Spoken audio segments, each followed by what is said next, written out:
आज की इस वीडियो के अंदर हम बात करेंगे मोस्ट इम्पॉर्टेंट बायोमॉलिक्यूल या जिनको most abundant biomolecules on the planet earth भी कहा जाता है, और वो क्या हैं? कार्बोहाइड्रेट। तो सबसे पहले चंद एक फैक्ट्स हैं कार्बोहाइड्रेट के बारे में।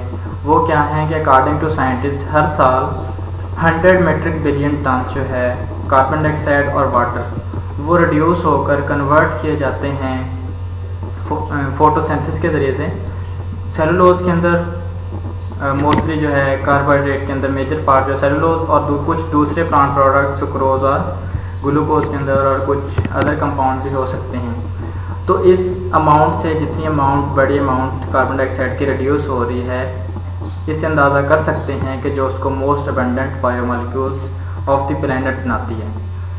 फिर एक रिपोर्ट और भी है उसके मुताबिक कि इस प्लैनेट पे जितनी भी कार्बन एग्जिस्ट करती है उसका मोर देन 50% वो क्या है? सेलुलोज की फॉर्म में एग्जिस्ट करते हैं। फिर इसकी इम्पोर्टेंस को अगर देखें तो मेटाबॉलिकली और स्ट्रक्चरली दोनों तरह से कार्बोहाइड्रेट बहुत इम्पोर्टेंट है।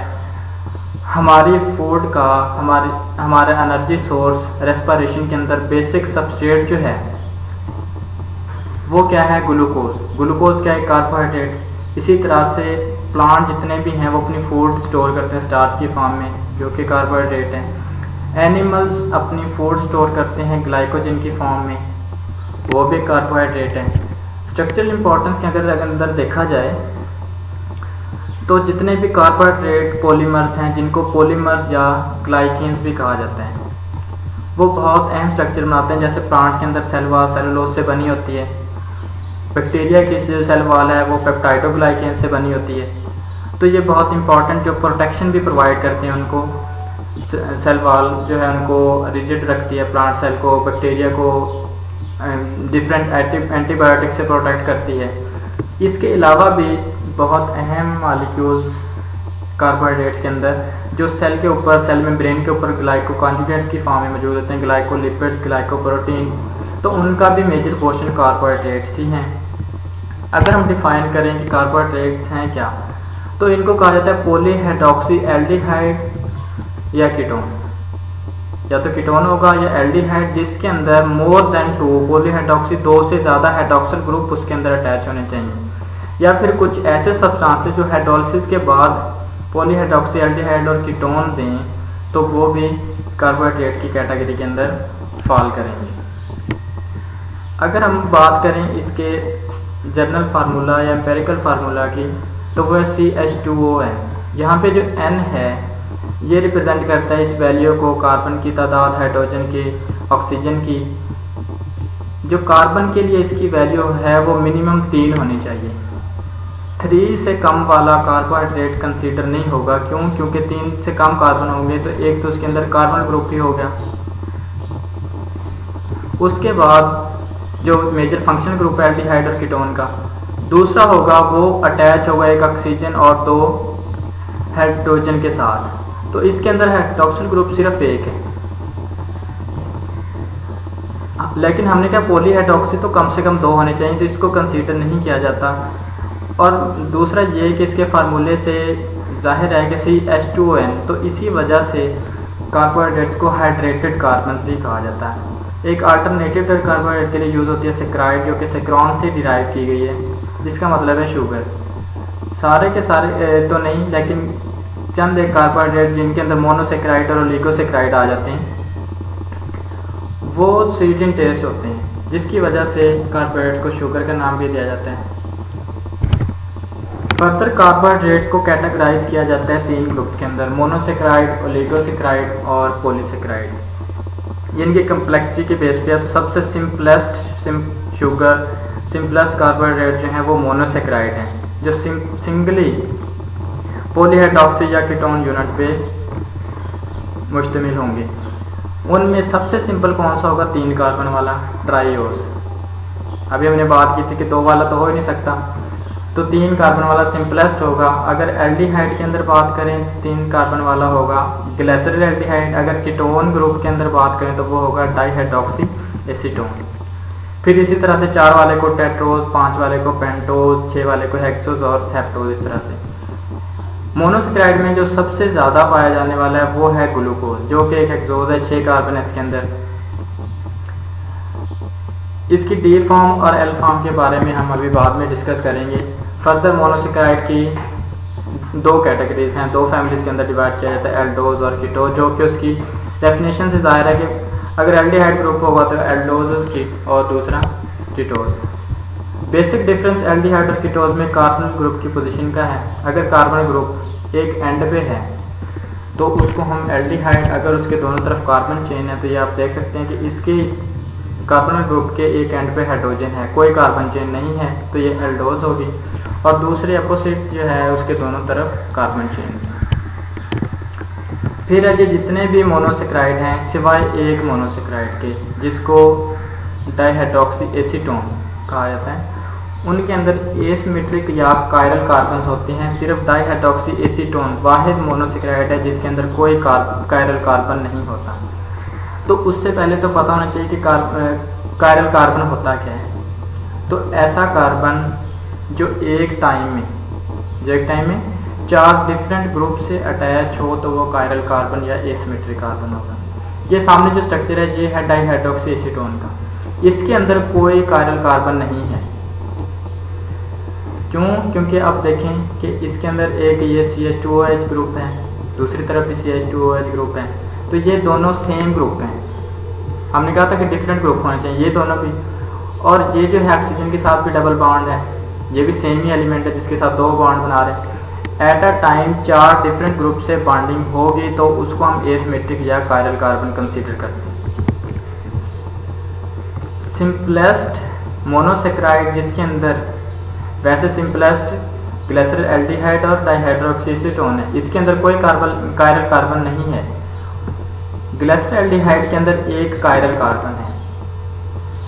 एक कायरल कार्बन होने की वजह से उसके 2 स्टीरियो आइसोमर भी बनते हैं, और ऐसे आइसोमर जो एक दूसरे का मिरर इमेजेस हों उनको हम एनेंशियोमर्स भी बोलते हैं। फिर है जो स्टीरियो आइसोमर्स की जो तादाद है किसी भी कंपाउंड की, वो डिपेंड करती है उसके अंदर कायरल कार्बन्स कितने हैं। जितने ज़्यादा होंगे उतने इसके स्टीरियो आइसोमर्स होंगे। स्टीरियो आइसोमर्स बेसिकली आइसोमर्स की वो टाइप है जिनके अंदर बेसिक स्ट्रक्चरल फार्मूला सेम होता है, अरेंजमेंट सेम होती है, लेकिन स्पेस के अंदर उनकी पोजीशन का फ़र्क होता है। ग्रुप की पोजीशन का स्ट्रक्चर सेम होगा, स्ट्रक्चर के अंदर कोई डिफरेंस नहीं है, लेकिन पोजीशन जो है ना वो अल्टरनेट जो एक दूसरे के अंदर वो चेंज होती रहती है। तो नंबर ऑफ कार्ब, अगर इसका जनरल फार्मूला अगर देखा जाए स्टीरियो आइसोमर्स की तादाद का, वो है 2⁻n। n यहाँ पे कायरल नंबर की तादाद है। अब ग्लिसरल एल्डिहाइड के अंदर हमने देखा था कि एक कायरल कार्बन है, तो 2⁻1 होगा अगर, तो उसके 2 आंसर आएगा और उसके 2 स्टीरियो आइसोमर्स होंगे। यह ग्लिसरल एल्डिहाइड का स्ट्रक्चर, यहाँ पे इसका कार्बन है एक। अब ये कार्बन देखें, एक तरफ से हाइड्रोजन के साथ अटैच है, दूसरी तरफ हाइड्रोक्सिल ग्रुप के साथ अटैच है, तीसरी तरफ कार्बोनिल ग्रुप और चौथी तरफ CH2OH। ये चारों के चारों डिफरेंट ग्रुप हैं, इसलिए इसको कायरल कार्बन हम कह सकते हैं। फिर इसके 2 मिरर इमेजेस हैं, 2 स्टीरियो आइसोमर्स हैं, ये D ग्लिसरल एल्डिहाइड और L ग्लिसरल एल्डिहाइड। ये राइट साइड पे जिसका OH ग्रुप है ये D ग्लिसरल एल्डिहाइड है। ग्लूकोज के अंदर कायरल कार्बन की तादाद है 4, तो उसके अंदर स्टीरियो आइसोमर कितने होंगे?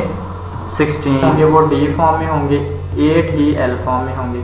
फ्रुक्टोज के अंदर जो कायरल कार्बन की वैल्यू है वो है 3, तो इसके 8 होंगे, 4 D फॉर्म और 4 ही L फॉर्म के अंदर। अब ये जो स्टार्स है जिनको रिप्रेजेंट किया, ये सारे कार्बन जो हैं ग्लूकोज के अंदर वो कायरल कार्बन कहलाते हैं। लेकिन आप कहेंगे कि ये कायरल कार्बन किसी एक अगर चूज़ करें तो ये कायरल कैसे हो सकता है कि ये दोनों तरफ कार्बन से ही अटैच हैं, लेफ्ट और राइट पे तो हाइड्रोजन और हाइड्रोक्सिल डिफरेंट ग्रुप हैं, लेकिन इस कार्बन को नहीं बल्कि इससे ऊपर पूरा ग्रुप जो है उसको कंसीडर करना है, तो ये डिफरेंट ग्रुप है, दूसरी तरफ डिफरेंट ग्रुप है, तो इस तरह से इसको कायरल कार्बन ये कंसीडर की जाएगी। इसी तरह से अल्कोहल के अंदर, फ्रुक्टोज के अंदर ये 3 कायरल कार्बन होते हैं।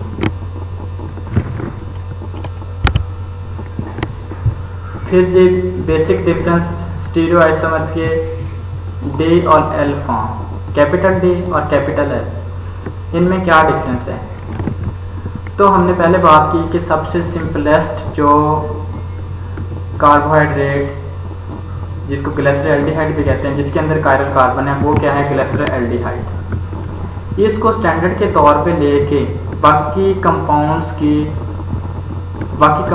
को देखा जाता है कि अगर वो डी ग्लिसरॉल्डिहाइड की फॉर्म में हैं तो उनको डी फॉर्म कहा जाएगा, अगर वो एल ग्लिसरॉल्डिहाइड की फॉर्म में हैं तो उनको एल ग्लिसरॉल्डिहाइड कहा जाएगा। अब वो देखते कैसे हैं कि किसी भी कंपाउंड के अंदर उसका जो लास्ट वाला मोस्ट डिस्टेंट जो कायरल कार्बन होगा उसके ऊपर OH की जो पोजीशन है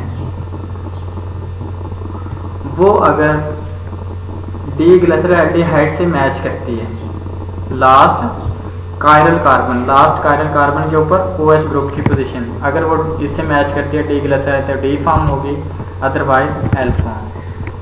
हम बात कर रहे थे ग्लूकोज के, अगर उसके डी फॉर्म्स की अगर बात करें तो ग्लूकोज के अंदर टोटल कितने स्टीरियोआइसोमर्स बन सकते थे, 16।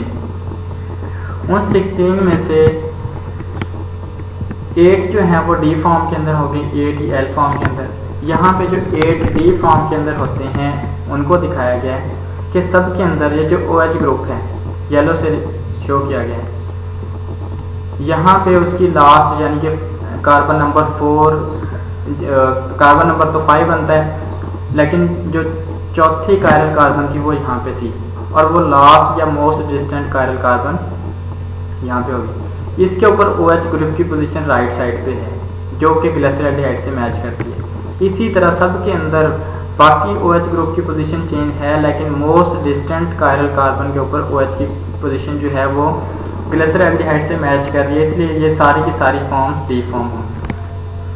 अगर इनका आपस में सिमिलैरिटीज़ या डिफरेंसेस देखे जाएं कि अब ग्लूकोज और गैलेक्टोज के अंदर अगर देखा जाए, ग्लूकोज और गैलेक्टोज के अंदर सिर्फ कार्बन नंबर 3 पे फ़र्क है, ये वाला कि ग्लूकोज के अंदर OH ग्रुप राइट साइड पे है लेकिन ये लेफ़्ट साइड पे है गैलेक्टोज की। तो ऐसे कंपाउंड, ऐसे मॉलिक्यूल इसके राइट साइड पे OH है और लेफ़्ट साइड पे H ग्रुप है, जो एक कार्बन के ऊपर किसी ग्रुप की पोजीशन का फ़र्क हो तो ऐसे कंपाउंड एक दूसरे के क्या होते हैं, एपीमर्स। अब इसी लेकिन अगर एक से ज़्यादा हो तो उनको एपीमर्स नहीं कह सकते, जैसे टेलोज और ग्लूकोज आपस में एपीमर्स नहीं हो सकते, लेकिन टेलोज और डी ग्लैक्टोज आपस में एपीमर्स हो सकते हैं क्योंकि इनकी कार्बन नंबर 2 पे एक पोजीशन का फ़र्क है कि उसके OH लेफ़्ट साइड पे है टेलोज का और इसका ग्लैक्टोज का राइट साइड पे है, तो इनको एपीमर्स बोलते हैं। पहले हमने देखा था कि कैपिटल डी और कैपिटल एल फॉर्म से जो डेजिग्नेट करते हैं कंपाउंड को, उसका वो किस लिए यूज़ करते हैं, उसका मकसद क्या है, उसका क्या मतलब है। अब है स्मॉल डी और स्मॉल एल, जिसको डेक्स्ट्रोरोटेटरी या लीवरोटेटरी भी कहा जाता है। इसके पीछे बेसिक आइडिया ये है कि जिस कंपाउंड को हमने चेक करना है उसको किसी ट्यूब के अंदर उसका सैंपल लिया जाएगा, अब उसमें से पोलराइज्ड लाइट गुजारी जाती है। ये है लाइट सोर्स, ये आम लाइट है, ये अनपोलराइज है, इस तरफ जाएगी। यहाँ सामने ये पोलराइज़र लगा हुआ है, पोलराइज़र के बाद ये पोलराइज लाइट उस सैंपल से, यहाँ पे सैंपल होगा, गुजारी जाएगी, फिर सामने से ऑब्जर्वर उसकी रोटेशन को चेक करेगा। अगर वो राइट साइड पे रोटेट हो जाती है तो उसको डेक्स्ट्रोरोटेटरी, अगर वो लेफ्ट साइड पे रोटेट होती है तो उसको हम लीवरोटेटरी कहेंगे। राइट साइड वाली को क्लॉकवाइज और लेफ्ट साइड वाली को एंटी क्लॉकवाइज भी कहा जाता है। सिंपली डेजिग्नेट स्मॉल डी और स्मॉल एल से करते हैं और कभी कभार इनके लिए पॉजिटिव और नेगेटिव का साइन भी यूज़ किया जाता है। फिर आ जाते हैं इनके साइक्लिक फॉर्म्स। जितने भी कार्बोहाइड्रेट हैं जिनके अंदर कार्बन की जो वैल्यू है वो 4 to 7 है, यानी कि टेट्रोसिस से लेकर हेप्टोसिस तक, इनके ये मोस्टली रिंग फॉर्म में पाए जाते हैं। लेकिन उनके अंदर भी मोस्ट कॉमन पेंटोसिस और हेक्सोसिस हैं। इसकी बेसिक रीज़न क्या है कि 7 से ज़्यादा जितने भी कंपाउंड होंगे उनका रिंग फॉर्म स्ट्रक्चर जो होगा वो इतना ज़्यादा स्टेबल नहीं है, इसलिए वो लीनियर ही होते हैं। 4 या 4 से कम वाले भी रिंग फॉर्म का स्ट्रक्चर बन भी जाए तो इंटरनल स्ट्रेन, इंटरनल प्रेशर की वजह से वो स्टेबल नहीं हो पाते, जिसकी वजह से वो भी लीनियर फॉर्म में होते हैं। लेकिन ग्लूकोज और पेंटोज जो कि हेक्सोज हैं, उनका मोस्ट स्टेबल स्ट्रक्चर जो है वो रिंग स्ट्रक्चर है। तो इसीलिए वो जब भी एक सोल्यूशन में इनको देखा जाए तो इनका 99 से भी ज़्यादा परसेंटेज जो है वो रिंग फॉर्म में होती है। अब रिंग इनके दो तरह के बनते हैं। अगर रिंग में 6 मेंबर वाला रिंग है तो उसको हम पायरानोज बोलते हैं। क्यों? क्योंकि उसकी सिमिलरिटी है एक 6 मेंबर वाले रिंग के साथ, जिसको पायरान से उसकी एनालॉगी जो है वो पाई जाती है। 5 मेंबर वाला जो रिंग होगा उनको हम फ्यूरानोज को कहते हैं जी, क्योंकि वो फ्यूरॉन से मैच करते हैं। फिर जैसे ही साइक्लिक फॉर्म बनता है, लीनियर फॉर्म से साइक्लिक फॉर्म के अंदर कन्वर्ट होंगे, तो उससे होता क्या है कि एक और कायरल कार्बन में इजाफा हो जाता है। जैसे ग्लूकोज के अंदर 4 कायरल कार्बन थी जो कि हमने देखी थी, ये सेंटर वाली, ये 4 कायरल कार्बन थी। लेकिन जैसे इसका रिंग स्ट्रक्चर बना तो ये जो कार्बोनल कार्बन थी ये वैसे कायरल कार्बन नहीं है, लेकिन जब रिंग स्ट्रक्चर के अंदर आती है, ये कार्बन नंबर 1, ये कायरल कार्बन या कार्बोनल कार्बन होती है, ये भी कायरल कार्बन बन जाती है। तो इस वजह से इसके एक और आइसोमर या एनोमर बनने लग जाता है, जिसको अल्फा या बीटा का नाम देते हैं। लेकिन ये जो अल्फा और बीटा फॉर्म है, ये लाजमी नहीं कि एक सॉल्यूशन के अंदर इनकी कोई एक फॉर्म पाई जाए, बल्कि ये आपस में इंटर कन्वर्ट होती रहती हैं। इस इंटर कन्वर्जन को म्यूटोरोटेशन का नाम दिया जाता है। अब ग्लूकोज की एल फॉर्म हो गई, ये रिवर्सिबल रिएक्शन, ये लीनियर फॉर्म के अंदर कन्वर्ट हो सकती है। लीनियर वाली दोबारा बीटा के अंदर, बीटा वाली दोबारा से अल्फा के अंदर इस तरह से हो सकती है। तो ये आपस में इंटर कन्वर्ट होती रहती हैं। फिर ये जो दोनों फॉर्म्स हैं जो कायरल कार्बन पर किसी ग्रुप की पोजीशन की वजह से एक दूसरे से डिफर करें, तो उनको हम एनोमर्स का नाम देते हैं। यहाँ पे टर्म यूज हुई हैं एनेंशियोमर्स, पहले स्टीरियो आइसोमर थी, एनेंशियोमर्स क्या होते हैं, एपीमर्स क्या होते हैं। अब यहाँ पे एनोमर्स जो हैं वो भी आइसोमर की ही टाइप है, लेकिन इसके अंदर सिर्फ पोजीशन देखनी है एनोमेरिक कार्बन की, यानी कि कार्बोनल कार्बन, कार्बोनाइल कार्बन की, ठीक है। अब अल्फा और बीटा के अंदर बेसिक डिफरेंस क्या है? तो ये रिंग दो तरह से बन सकती हैं। एक रिंग के अंदर ये जो हाइड्रॉक्सिल ग्रुप है, इसकी पोजीशन, और सबसे लास्ट जो बल्कि ग्रुप है CH2OH, उसकी पोजीशन अगर अपोजिट हो एक दूसरे की, तो उसको हम अल्फा कंसिडर करते हैं। जबकि इसका अगर उलट हो, दोनों सेम साइड पे आ जाएं, ये वाले, तो इसको हम बीटा कंसिडर करते हैं। तो ग्लूकोज की सबसे ज़्यादा पाई जाने वाली जो फॉर्म है वो बीटा है। तकरीबन 2/3 भी कह सकते हैं, 64% जो है टोटल ग्लूकोज का वो बीटा फॉर्म में होते हैं। 1/3 ऑलमोस्ट अल्फा ग्लूकोज, और बहुत ही माइन्यूट मिकदार में ये लीनियर फॉर्म में एग्जिस्ट करता है। अब इसके ज़्यादा एग्जिस्ट करने की बीटा की रीज़न ये बताई जाती है कि इसके अंदर ये बल्कि ग्रुप है CH2OH, एक ये OH ग्रुप है। अपोजिट साइड पे अगर नीचे की तरफ देखा जाए, एक OH ग्रुप ये है, दूसरा OH ग्रुप है। इसकी वजह से ये दोनों बल्कि ग्रुप जो हैं वो इक्वली डिस्ट्रीब्यूटेड हैं अपर और लोअर साइड पे, जिसकी वजह से इसके स्ट्रक्चर के अंदर एक बैलेंस आ जाता है, और जिसकी वजह से ये स्ट्रक्चर बीटा फॉर्म ज़्यादा स्टेबल है as compare to alpha form. इसी वजह से वो ज़्यादा पाई जाती है। फिर अभी जितने भी मोनोसेक्राइड्स हैं वो रिड्यूसिंग शुगर्स होते हैं। रिड्यूसिंग शुगर से क्या आता है कि वो किसी भी कंपाउंड को रिड्यूस कर सकते हैं और खुद ऑक्सीडाइज हो जाते हैं। वो रिड्यूसिंग एजेंट के तौर पे काम करते हैं। और वो रिड्यूसिंग होते किस वजह से हैं? उनके अंदर हमेशा फ्री एल्डिहाइड या कीटोन, यानी कि कार्बोनल कार्बन जो है वो हमेशा फ्री होती है। ये कार्बन नंबर 1 पे, जिसको एनोमेरिक कार्बन भी कहा था, वो जो है वो हमेशा फ्री होती है।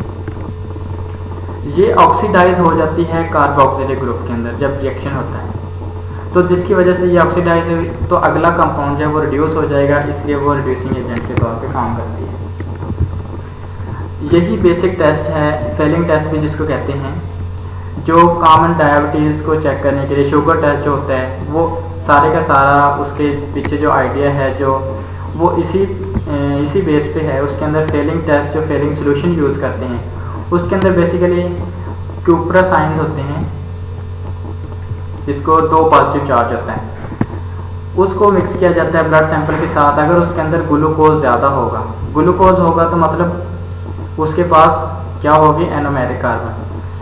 तो जब उसके अंदर वो रिएक्शन होगा तो क्यूप्रस आयन को वो रिड्यूस कर देगा क्यूप्रिक आयन के अंदर, 1 पॉजिटिव चार्ज होगा इसमें। तो क्यूप्रस से क्यूप्रिक बनेगा तो उसकी रिएक्शन होगी, वो ऑक्सीडाइज होगा। तो इससे आइडिया हो जाता है कि ब्लड के अंदर ग्लूकोज लेवल हाई है और वो शुगर जो है वो पॉजिटिव बताई जाती है।